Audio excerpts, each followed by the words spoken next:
Went well. I enjoyed my time here in Indiana. We had a good workout, competitive, a lot of shooting, a lot of competing, so I enjoyed it for sure. What are you trying to show? I'm just showing everything I can do. I'm a versatile player. I can defend, I can shoot the ball, I can play with the ball in my hand, so it's a little bit of everything I can do, my all-round game, and like I said, just going out there and having fun competing. Do you have any goals where this is concerned, or are you just working and you're going to let the chips fall? I'm just working, every day, working on my craft.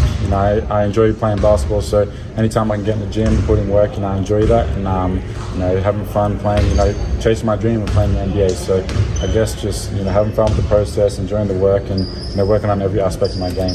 Dyson, with your best attribute arguably being defense, how do you kind of showcase that in something like this, or do you know teams have been watching you over the last months? Yeah, years? I think with my defense, you can see that on film and things like that. But coming here, you play 1-on-1, you play 3-on-3, 2-on-2, so you can show that in the drill stuff. Busting through screens, using the hands, getting deflections, things like that. So just coming in here, showing that I can. That's my main strength, and showing that offensive stuff that I've worked on as well.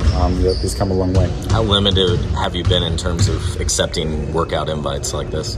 I've done a lot of workouts. It's my sixth one. I'm gonna end up doing 8. So, I'm not really limited. I'm just doing the teams around my range that I think I'll go. And like me and my agent, we talk about our workouts and which one's going to be the best for me. But like I said, I enjoy getting to these workouts. Seeing the new facilities, meeting new people and things like that. So it's good fun. It's kind of early in this process of guys going to play for the G League and the Ignite instead of college. How would you evaluate that experience, and how did it prepare you for what you're about to do? G League was huge for me. The development I got on and off the court with our coaching staff, our veteran players, they came in and competed us, they talked to us, they knew what we needed to work on. So just, having that experience and that coaching really helped me develop. And as the season went on, I started to get better and better. And, coach put the ball in my hand, wanted me to play. And like I said, just showed a little bit of everything I can do with the ball in my hand, without the ball. So I think, that helped me in this process. And, I really enjoyed my time with G League. You did ascend throughout the season with the G League. Yeah. Was that because the switch flipped inside you, or was that coach's understanding what you could do better and put you in a better position? Yeah, coach always believed in me. He put the ball in my hand from the start. It just took a little time to adjust from the Australian game to the American game, the pace flying up and down. It's a lot more ball screen and, play out of that, find people. And it just took a little while to adjust to and bringing the team in as well. We got a lot of young guys that it's going to take a while to gel. So once we started to play better together, and we started to play more as a team, I think that's when I started to play better. And as the season goes on, I just felt more comfortable. The game slowed down for me, and I was able to play my own game. Seeing guys like Jalen Green and Kuminga go lottery last year from the Ignite and have NBA success right away, does that give you more confidence in that path? Did you take anything from their experiences? Yeah, for sure. Obviously, those guys are great players. They earned their spot. They worked hard, and I think the G League's a legitimate, real path, and that's why I chose it. I thought it was going to work out for me, and it gives me confidence coming into this process. But I play different to those guys. I play my own game, but I'm just here showing everyone what I can do, and if they pick me, they pick me. So I'm just trying to give myself the best shot. You talked about the switch from the Australian game to the American game. Do you like one or the other better? Is there a style that you feel like suits your game better? I'd say the Australian suits my game, just growing up playing that way. But I think once teams play together and move the ball, I think that's where I'm best suited. But like I said, I'm a versatile player. I can adjust to different situations, and I just love the game. So. How do you adjust it to maybe playing off the ball and selling that to teams? For example, the Pacers have a guy like Tyrese Halliburton who can play on the ball. He would be that guy. How do you see yourself sliding next to guys like him in the NBA? Yeah, I think I've always been a decent off the ball player, been able to cut, just read the game that way. And for me, this offseason has been a big focus on my shooting, being able to knock down the shot. So I can play off the ball, and that's come a long way. I'm confident in my shot now, so I feel like playing here with a guy like Tyrese, who's a very good passer as well, and I can play off the ball, cut off him, get to spots, knock down a shot. So I feel like that's something that's come a long way in my game, and it's definitely something I've worked on, because every NBA team usually has a primary ball handler, so it'll be tough to take that position at the start. But learning to play off the ball is a big thing that I've been working on. Which teams or players did you grow up watching and playing close attention to? I'm a big Westbrook fan, just his mentality he brings. I don't say I play like him, but I think I've been compared to Tyrese Halliburton, like Lonzo Ball, the bigger guards that play make and stuff like that. And Lonzo is like more of a two-way player. I think I play a little bit like those guys, and I like to study film of like Luka Doncic, bigger guard, Shai Alexander, bigger guard. So I do watch a lot of film, and I watch a lot of basketball, but I watch it to enjoy it. I pick the game apart, but I just like watching basketball to enjoy the game. What other sports did you play growing up? I played Australian football, so it's a little bit different than football here, but no, that was good fun. I miss playing that, but I had to give that up to play basketball. But anytime I get home and can have a kick of the footy, I love doing that for sure.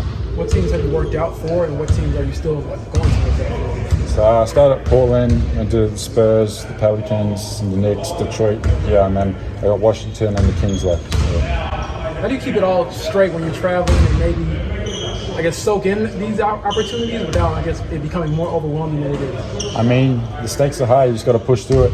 It is tough, but I enjoy the game. I like coming in here. I like competing. Like I said, it's tough on the body, all the flying, all the playing and stuff like that. But the stakes are high, and at the end of the day, hopefully it pays off. So this process is tough, but I'm enjoying it for sure. You were in Cleveland for AllStar Weekend. Yeah. What was that experience like, and did you develop any relationships or talk with any current NBA players while you were there that stand out? Yeah, I was with Cade Cunningham on my team, and he was really good for me because he's like a similar guy I play like as well. So it's just good to be around those guys and get a feel for what it's like being in the NBA locker room. And obviously being able to play in the AllStar Weekend and not even being in the NBA, it was a huge honor.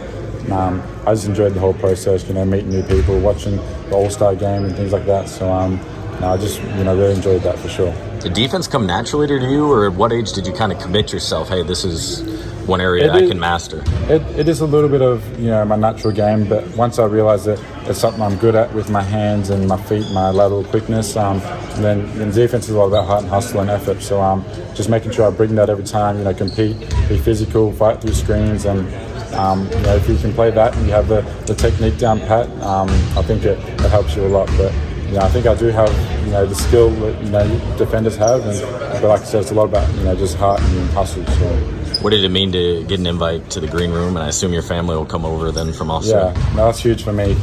Being able to go attend the draft would be an honor. It's just something I dreamed of as a kid. Being able to get my name called and walk up on the stage. That's huge. Family will be over here to support me and stuff like that. But I'm just really excited for the draft for sure. What's the hardest thing you think you've had to overcome throughout your career to get to this point? I had a pretty smooth upbringing. Everything was smooth at basketball in Australia. It was probably moving out of home when I was young to want to pursue the dream. Obviously I wanted to play basketball, but move it out of home when I had just turned 16 years old was pretty tough to join the NBA Academy, and I got a little homesick. But they were very good with bringing us in and giving us activities to do and stuff like that. But that was probably the hardest challenge, just moving out of home. But that helped me prepare to move to America to play in the G League. When did it become like a realistic goal that you wanted to play in the NBA? Like you knew it was not just like some childhood dream, but something that you could actually attain? Yeah, when I moved out of home to attend the NBA Academy, that was when I was like really wanted to pursue it. I moved out of home to play basketball, and really that's when I knew that NBA was a goal. And as I started to play in the World Cup and play against some of the guys who were in this draft, I played well there, and it just started to become more of a reality for me. Do you read everything about yourself, or do you just kind of stay away from like mock drafts where you could go? I do see them. I think everyone has their opinion. I think it's funny. Some of the places they put some people, but they don't know the inside information and stuff like that. So it's really just their opinion. But I do see them, but I don't really care. I don't pay much attention. At the end of the day, it's the team that's going to pick not the mock draft. So I do see them. Yeah.